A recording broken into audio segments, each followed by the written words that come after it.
Abdullah ibn Mas'ud radiallahu anhu gives us this scenario. He says, إِنَّ الْعَبْدَ لَيَهُمُّ بِالْأَمْرِ مِنَ التِّجَارَةِ وَالْإِمَارَةِ حَتَّى يُيَسَّرَ لَهُ. That a servant of Allah will be pursuing something of this world of wealth or leadership until it has finally been facilitated for him. So you've made dua for something you've wanted and you've gone after it, and now it is on its way to you, and then at that moment يَنْظُرُ اللَّهُ إِلَيْهِ فَيَقُولُ لِلْمَلَائِكَةِ أَصْرِفُوهُ عَنْهُ. Allah looks at him from above the seven heavens and says to the angels, take it away from him.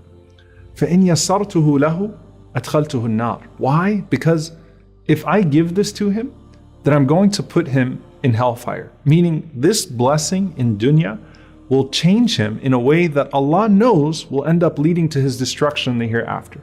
فَيَصْرِفْهُ عَنْهُ. So Allah takes it away from him. فَيَظَلُّ يَتَطَيَّرُ يَقُولُ سَبَقَنِي فُلَانٌ دَهَانِي فُلَانٌ وَمَا هُوَ إِلَّا فَضْلُ اللَّهِ عَزَّ وَجَلَّ عَلَيْهِ. So he keeps on saying after that, so-and-so beat me to it, so-and-so got this and I didn't. And the whole time it was nothing but Allah's blessing upon him. Now on the Day of Judgment, when things are made open and clear, wouldn't you want to know why certain things were withheld from you?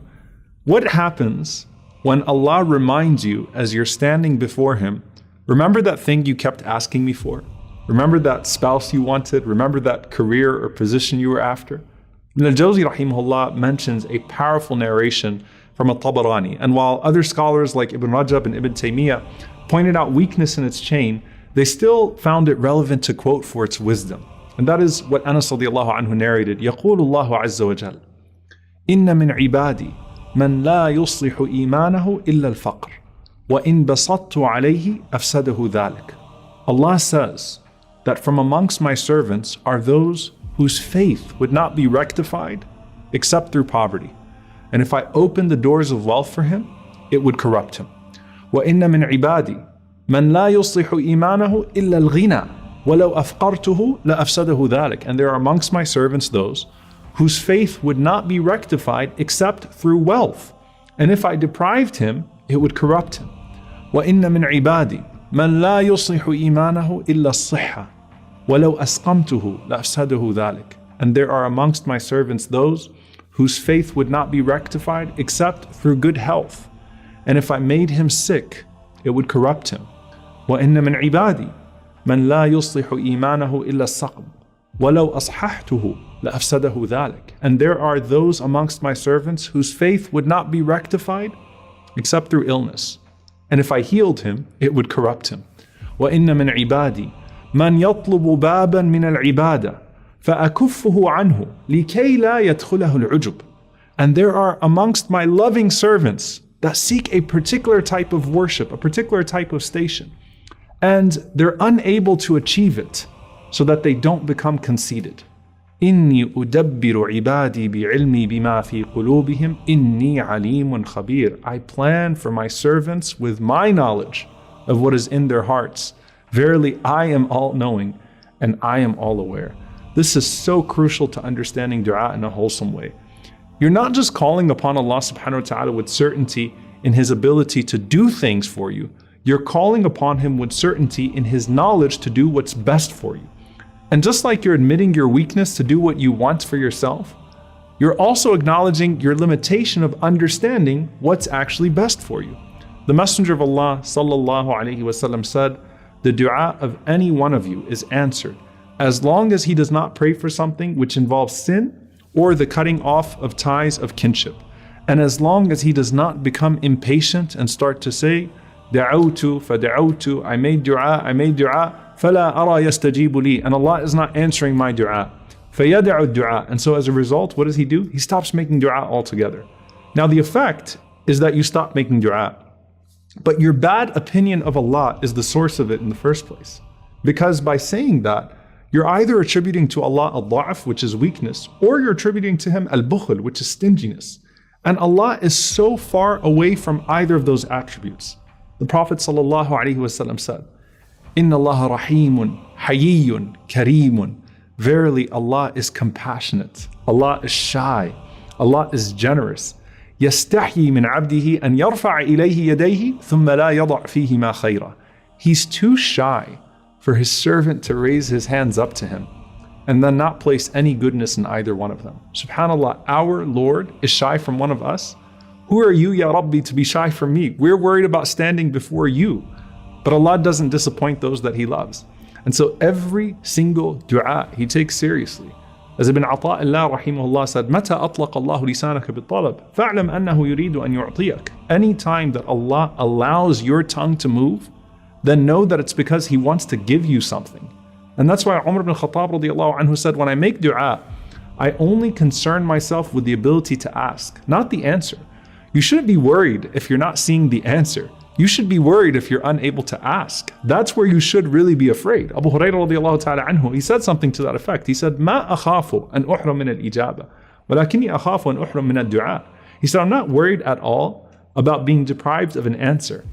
I'm only worried about being deprived from being able to make the ask. Because if you ask Allah, He will answer. So what are the various ways that Allah gives us when we make dua, especially as it pertains to this moment in the hereafter? For one, in your record on the Day of Judgment, you see all of these salawat, and tahleel, and tasbih, and istighfar of the dua, all the words of remembrance, all the words of forgiveness, all the prayers on the Prophet ﷺ, all these words of praise are mountains of good now in your record. And you know what? You're likely to be most sincere with those words when you're making a dua in desperation. So that makes it even better. Remember, dua is composed of two things: thana, which is the praise of Allah, and talab, which is the request from Allah. The scholars say that the thana part, which is the praise that you put forth throughout your dua, it's always stored for the hereafter. As for the talab, which is the request, that part is distributed between both this dunya and the akhirah, this life and the next, so sometimes it's going to be delayed. So the rewards of all the remembrance of Allah that was part of your dua is showing up in your record, and if that was all, that would be sufficient.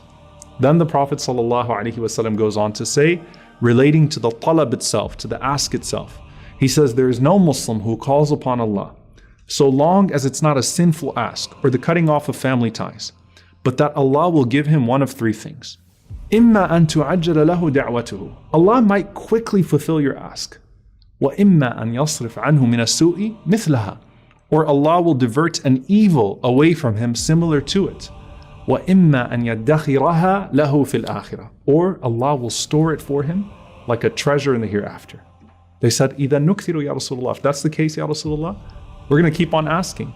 Prophet ﷺ said, Allahu Akthar, Allah is more. Keep on asking. Allah has even more than what you ask of Him, no matter how much you ask. The point is, every single time you ask Him sincerely, Allah is going to respond with so much more. And so, what is it like when you're standing in front of Allah, and Allah says, remember when you asked me for this and that? Here's what I've turned that into for you here. Here's the beauty of it that the ulama mentioned.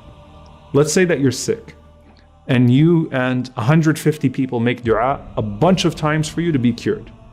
But you're not cured in this dunya. Every single one of those du'as was accepted for you as a treasure in the hereafter. Now it might be that Allah in His mercy lets the sickness go, and then He still cures you at some point. So let's say that 500 du'as were made for a cure.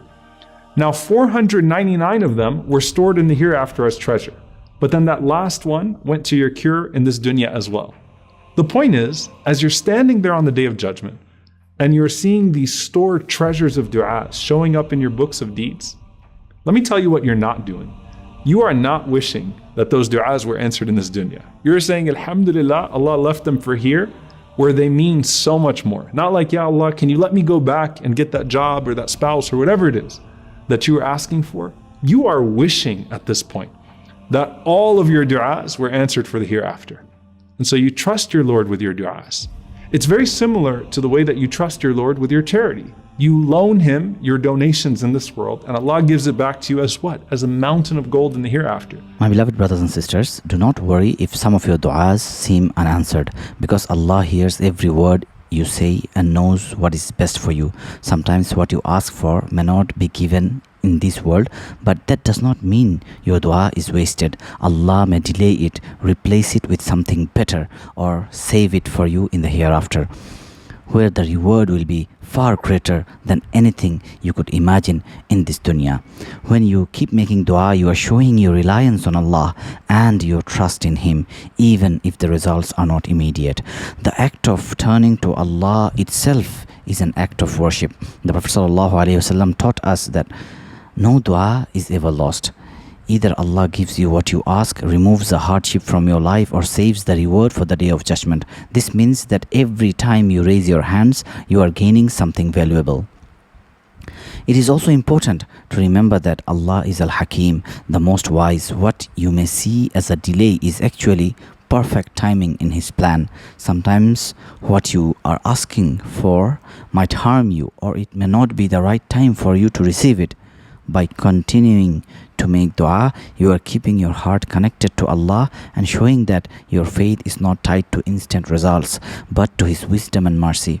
So never give up on making dua, no matter how long it takes. Keep asking, keep crying to Allah, and keep your heart hopeful. Even if you don't see the results in this life, you will find mountains of rewards waiting for you in the hereafter, and when you see them, you will realize that Allah never ignored a single prayer of yours.